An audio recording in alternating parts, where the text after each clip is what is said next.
Hey everybody, and welcome to EduMatch Tweet and Talk number 56. So definitely wanted to welcome you. Follow along with us on Google Plus at bit.ly/tweettalk56, as well as on Twitter with the hashtag EduMatch. Speaking of EduMatch, if you want to be the featured person of the day, then just sign up at our website, edumatch.org. Before we begin officially, we want to give a shout out to the EduPassions Conference, free online web conference beginning September 3rd at 9 a.m. Eastern Standard Time. So you can check that out at edupassions.org. So tonight's topic, we're going to be talking to some phenomenal young people, and we have two of our moderators here. We have Brian and Valerie, or I should call you Ms. Lewis right now because we have one of your students with us. So definitely I'm gonna pass it over to them, but just wanted to welcome everyone. And thank you so much for joining us. So with that, I'm going to kick it over to our moderators.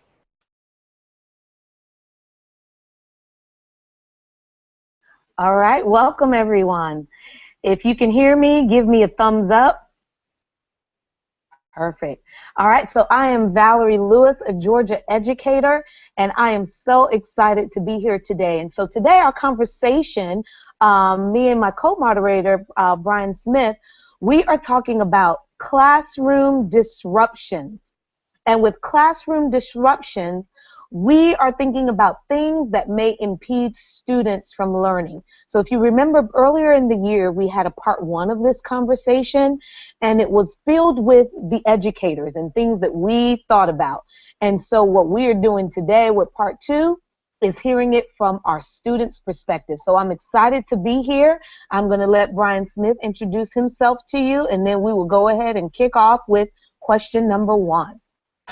Hello everyone, as Valerie said, my name is Brian Smith and I am a one-to-one integration specialist in the great state of Texas, the Dallas-Fort Worth area. And one of my privileges is being able to be in the high schools and work with teachers with situations such as the topic for today. And I'm very excited to be here with Valerie, as she said earlier. It looks like we just have one student along with us. Let's go ahead and introduce the panelists, if you don't mind, Valerie. I think we have Paris with us. Paris, you would like to say something, introduce yourself?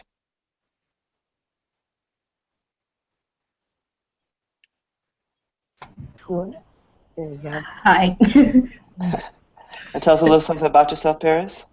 My name is Paris Smith. I'm in the 10th grade. I go to the Grand Prairie Fine Arts Academy.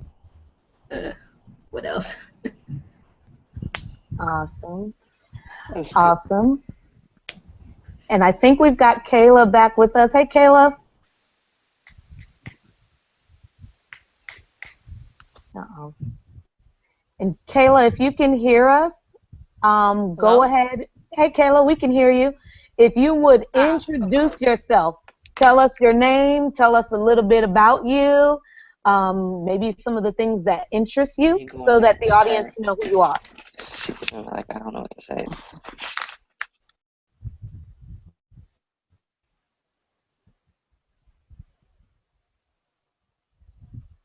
Alrighty then. Hello, my name's Kayla Richardson. I am a junior in Discovery High School currently. Some of my interests are really people. I want to become a geneticist when I grow up. Also like doing things, helping people. Like I am the older sister brothers, so I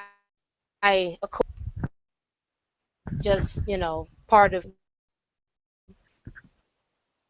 Awesome, sweet. Well, we're so happy, Kayla and Paris, that you can join us. I know that we had a few more students that were going to join us, and they may pop in a little bit later. But in the meantime, we want to go ahead and get rolling. We're not going to hold you guys very long, probably another 10 or 15 minutes.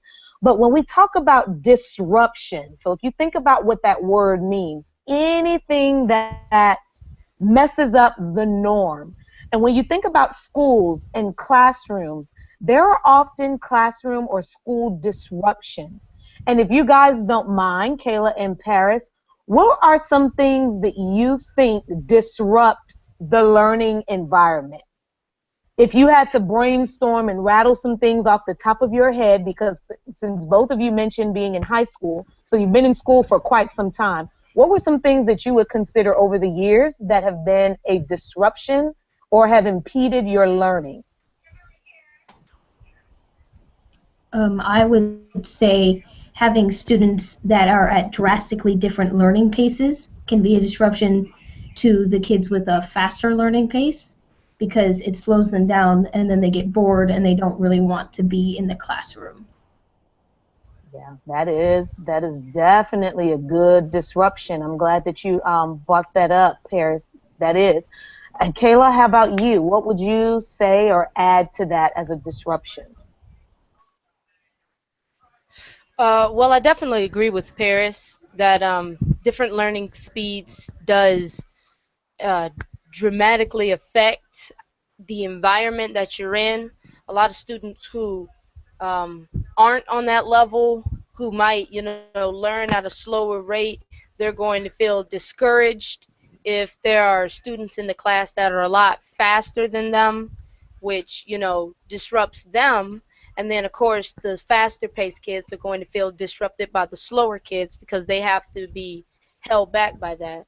Hmm. I also find another major distraction that does need to be addressed is just how grades. I find that grades are a very major distraction because it stops kids from being concerned about actually learning the material, and they become more worried about getting that number that is supposedly proving to the rest of the world that they are worth having in a job position or whatever else. Mm, interesting. That is so grades is a disruption. Brian, you want to jump in and add on to Yeah, that? I'm actually quite impressed by both of those responses because as educators, we don't typically hone in on those type of disruptions for the learner. Speaking about grades and trying to achieve a certain level rather than growing as a learner. And then also the fact that teachers aren't differentiating enough for you inside of the classroom. So here's the question for that I have for the both of you. Um, because we are giving you this platform as a student to voice your concern and your opinions, how would you advise teachers to handle or to evenly distribute their instruction to where you can reach all levels of learners inside of the classroom? Mhm. Either one of you can jump in on that. Um, well, for me personally, being a student that's been in this for a while, um, I okay. I'd like to start off by saying that I've been through two different types of schooling. I started off, of course, in your regular public school, but I only stayed there for 2 years, kindergarten and first grade. And then from there, I moved on to charter school from second to sixth grade. So from sixth up to now, I've been back in public school, and the differences are so drastic. Um, just the environment itself, going from a class of less than 12 students to a class of over 40 has been a beast in its own. And really, on I can't see teachers being able to actually cater to each student just because of how large and how manufactured everything seems. There is no personal connection. There's no kind of, I'm trying to get to know you as a learner. How can I help you to actually be successful in this world? It's more, I'm going to teach you how to make it through these holes. And if you can't fit into this mold, then you're just not going to make it. And I'm sorry about that. And so I think the whole system just needs to be broken down and rebuilt from the ground up. And so you said Yeah. class size matters. So you think that they need to start with the number of students in a classroom. Okay. Yeah, I think that would be a good place to start. Just trying to get these classes down from 40 to 30 students to something more personal, something you'll actually be able to. Oh, well, it seems like I have a class of 12 students, and those 12 students learn best this way. So I can now teach those students this way. Okay. How about you, Paris? What do you think? What if you could fix it, from you mentioned differentiating where kids that are getting it can get what they need, or even addressing what Kayla mentioned, what would you add? How would you fix it? Well, her schooling system is a little bit different than mine is, seeing as her teachers, yes, she has the typical, I teach you, try to get it. If you can't, oh well, because they don't really have time for the students. But at my school, by at least halfway through the year, everyone has at least a semi-personal connection with their teacher.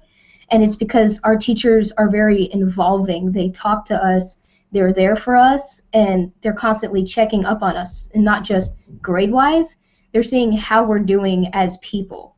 And I think that in order to truly fix this problem, it's got to be more than just the teachers, because teachers don't sit down and say, oh, I want this kid, this kid, this kid, and this kid in my class. It's handed to them on a plate that's dirty.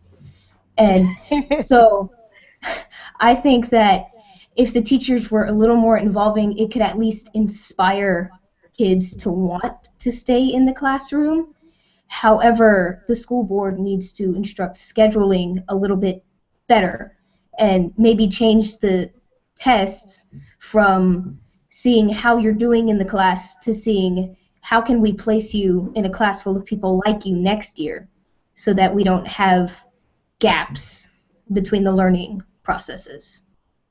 Okay, so that's a good suggestion, and I'm glad that you recognize a lot of the times the problem is not just the teacher, because like you mentioned, we have no control over the students we get or the number of students we get. We're just provided a roster and said, hey, this is how many kids you have, these are the kids, and go forth and produce winners. So yeah, good. And let me step in on that, and let me just elaborate just a tad bit, because Paris actually goes to a fine arts academy.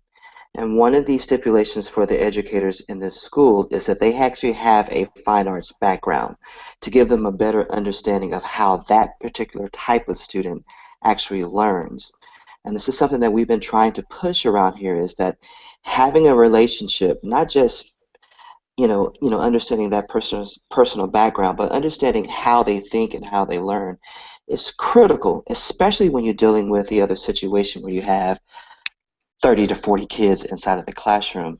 But if you don't mind, Valerie, I wanted to actually ask our other panelists this question in regards to having that many students in the classroom. Do you think it would be helpful is if when the teacher finds those students who actually get it immediately, do you find if it would be helpful if she used those as quote unquote student assistants inside of the classroom to actually be more like a peer mediator between those students who are struggling in those classrooms?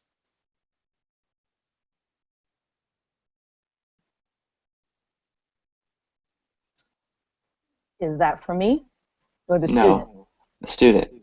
All right. So Kayla and Paris, do you think That was for using? Kayla. Oh, that was for Kayla. Kayla, unmute your mic. And what do you think? Do you think using All those right. students would work in that role? Okay. All right.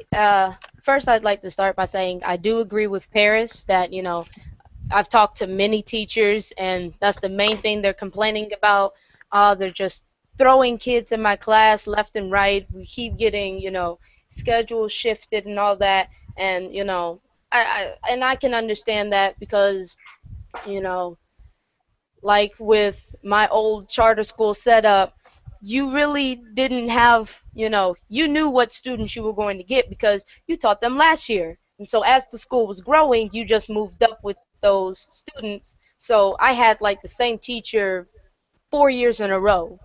And so going to a school where most likely you're going to have that teacher once, for that one grade, and then they're going to move on to a whole new batch of kids, it seems weird to me. Now, I do think that if kids who are learning faster and who are getting it could help those who are struggling, it would make it a lot easier, not only on the teacher but the students, because I do know that that's one thing that I love doing, especially when I see any of my peers struggling. If I know that I'm getting it and they're not, and maybe they're getting something that I'm not, I like to be able to help them so that it takes to, oh, I have to learn it, I'm not getting it, and the teacher doesn't have time to help me because the classes are so large, to, oh, I can just come to this person and I know that they'll help me get it. And so I think that really does, it helps. Awesome. Okay. Awesome. Oh, sorry. Well, I think that system could work. However, it should be introduced as more of a buddy system from the beginning to the end of the year. Because if you start in the middle and say, "Hey, these kids get it," you can partner up with them. It might make some of the students who are struggling feel kind of bad about themselves. It might make them feel dumb, essentially, because it's like, "Oh, hey, you need help," when Yeah. maybe they're just slow. Yeah. It's a very good point, Paris. That is a good point. That is a good point.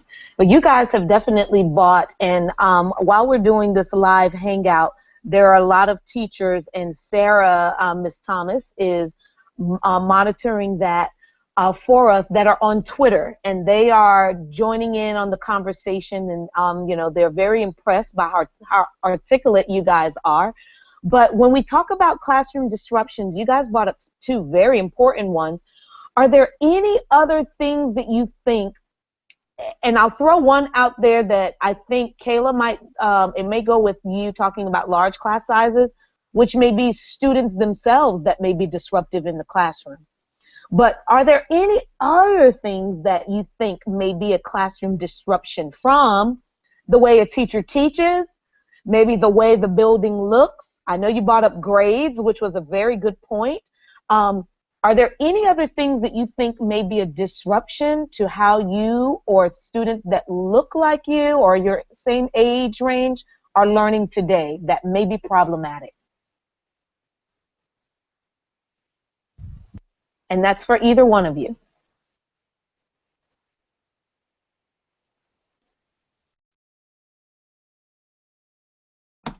Well, I think that if the student doesn't want to be there, then that in itself is a disruption. It can be for everyone, but it's mainly for them, because if they don't want to be there, then they're not even going to try to learn.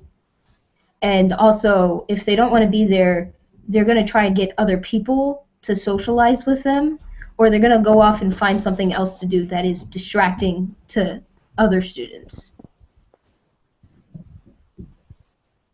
Another good one. Yes, I I do agree with Paris. I'm sorry, Mr. Brian. Um, Distractions in the school. Yes, yes, there are plenty of student distractions.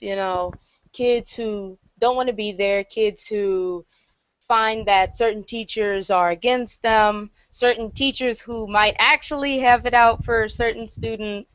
There's so many situations that could go on that create all types of disruptions.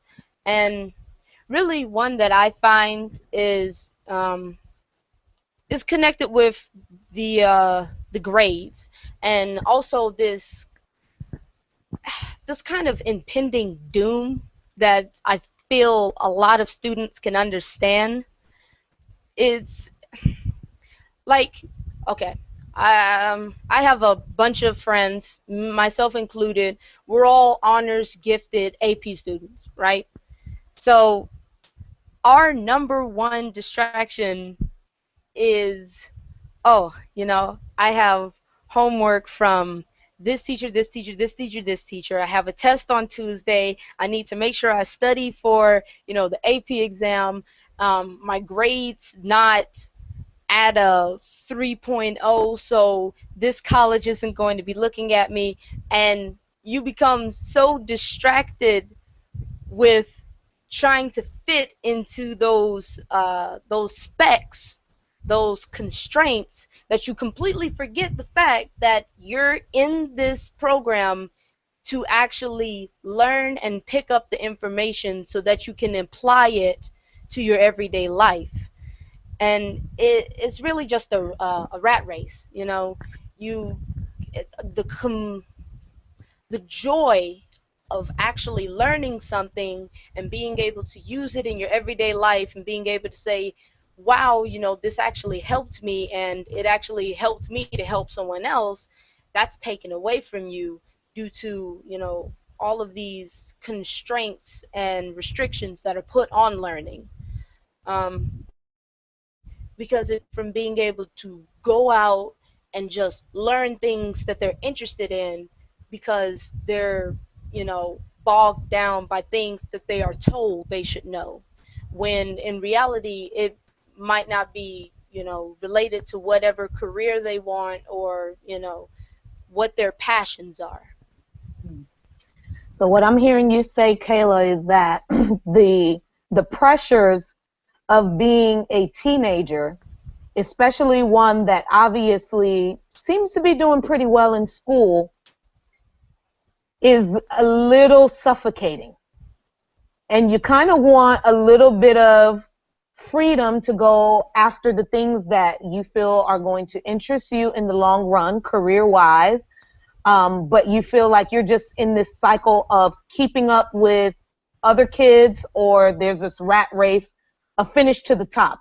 Everyone's going after these grades because that's the pressure you feel the school systems have on you.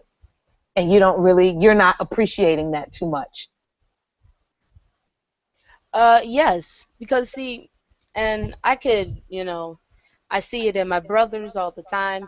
You see, on learners of the past, like my parents and stuff, they're, it's always, comparing grades, like I've never sat down with um, my AP classmates and we've just been like, oh man, guess what I learned today?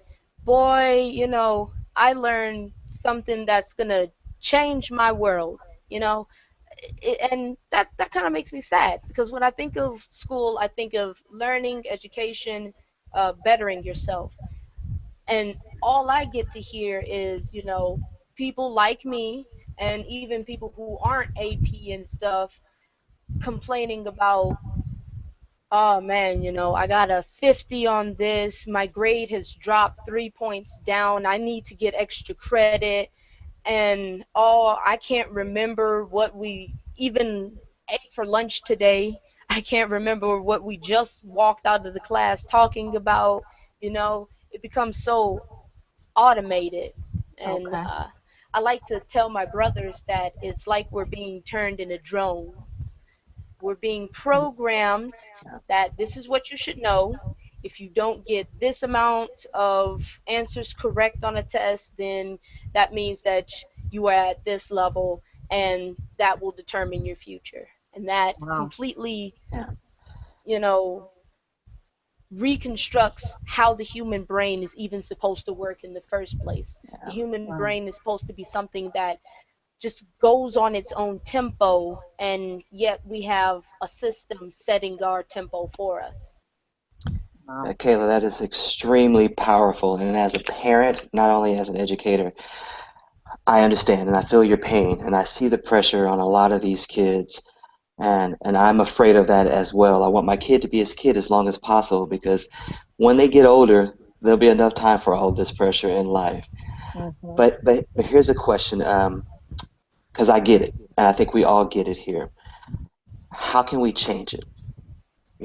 What is your insight on how we can actually one, relieve you of some of this pressure and bring back in the value of learning for the learning's sake and for growth's sake, and keep you from uh, thinking that you are just a statistic to get you into school and to look good for our own high school numbers. What is that solution? Or any ideas? I know you probably don't have the solution, but what are your ideas on how we can change that? And Paris, if you want to jump in and add, if you have an idea towards that, we'll let you go ahead and start off with how you think that can be solved, and or how students can be part of it, because we need your voices, because you guys are the ones feeling it. So how do you feel like you guys can be part of this change that can happen? Well, the first thing I would automatically say without thinking is get rid of grades. But when you think about it, we kind of need grades to help keep us on track and to make sure that we're actually doing what we should be doing. But maybe we should give out grades for different things instead of just scores or how you do. Maybe more participation grades, but not just, oh, hey, you were here, you listened, 100. But maybe more, were you listening and understanding what we were saying and engage the students in conversation? Mm-hmm. Or maybe have students, I don't know, buddy up so that they can relieve some of the pressure onto each other and lean on each other and get their stuff done together.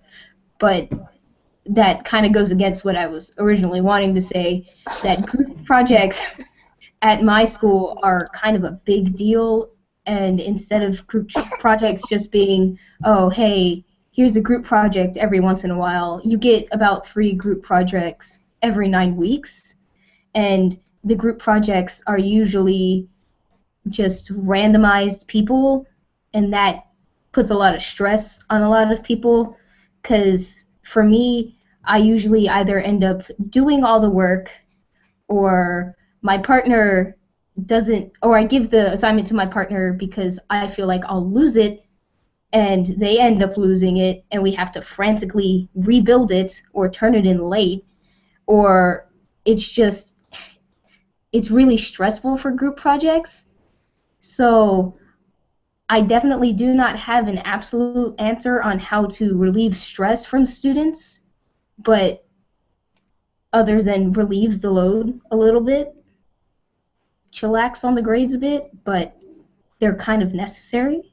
So I don't really know how to fully solve the problem.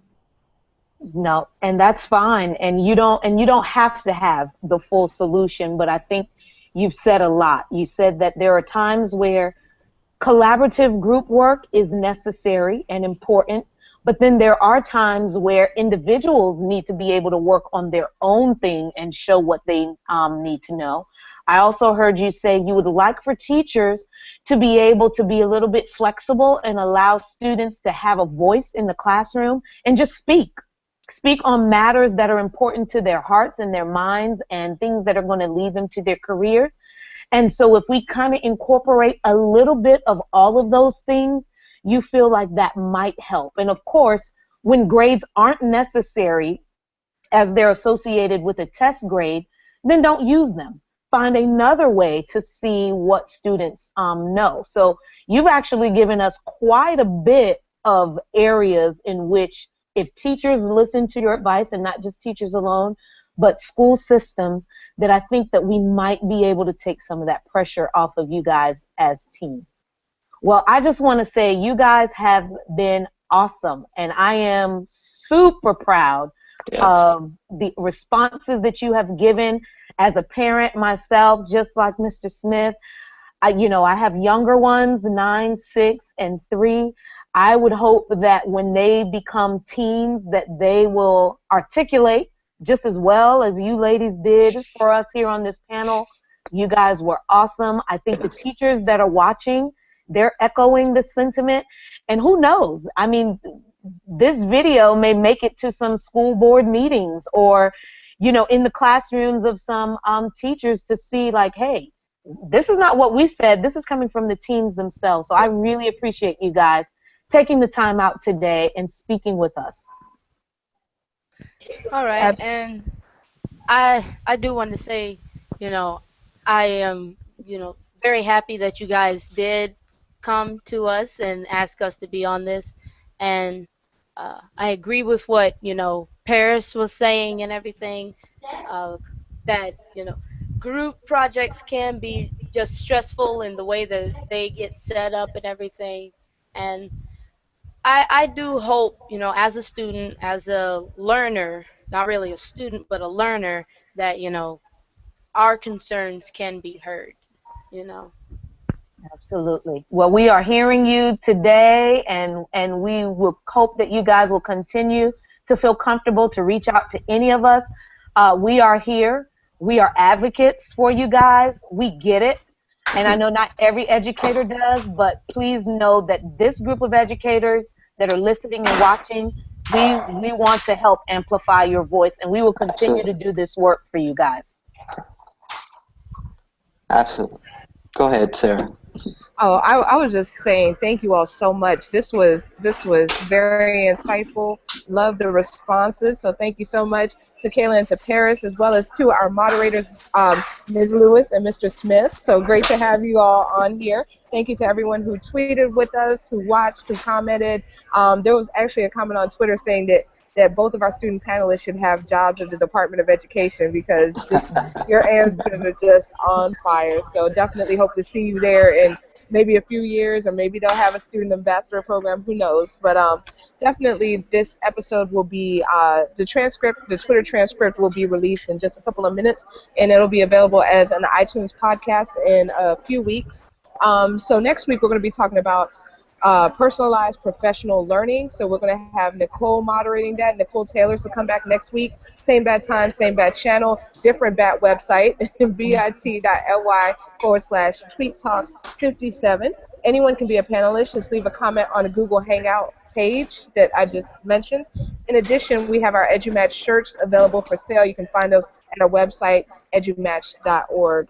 So subscribe to our podcast at bit.ly/EduMatch podcast. So again, thank you all so much for joining us. Thank you to our moderators. Thank you to our student panelists. You all were fire. So thank you, thank you, thank you.